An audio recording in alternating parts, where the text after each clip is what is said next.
niñas con un sueño muy difícil de alcanzar. Ellos 7 consiguieron que se hiciera realidad.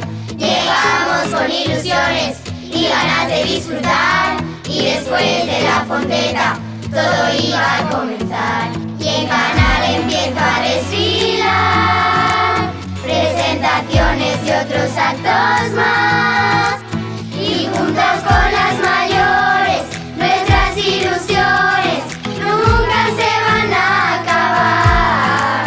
Y os decimos que os queremos siempre en nuestras vidas.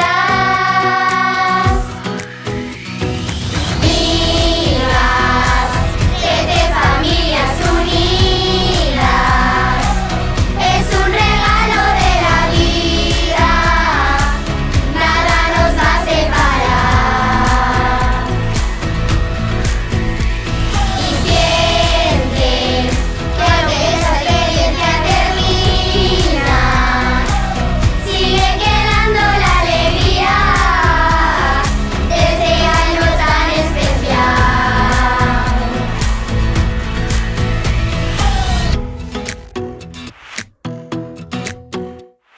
Y de pronto nuestro sueño era ya una realidad, mezcla de sentimientos imposibles de explicar. Luciendo nuestras bandas con tantísima ilusión, acudimos a la Virgen después de la exaltación, con vices y acompañantes, subiendo a los linfas y con ganas de disfrutar cada día, siempre con cariño, sacándonos una sonrisa. Amigas, siempre estaremos unidas, es un regalo de la vida, nada nos va a separar.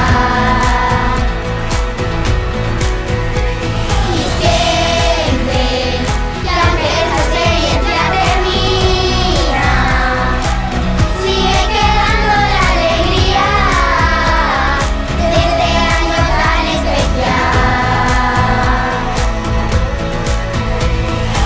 La corte conmigo, este sueño hemos cumplido. Acompañados por vosotros ha sido el año ideal, el soporte perfecto para una experiencia genial.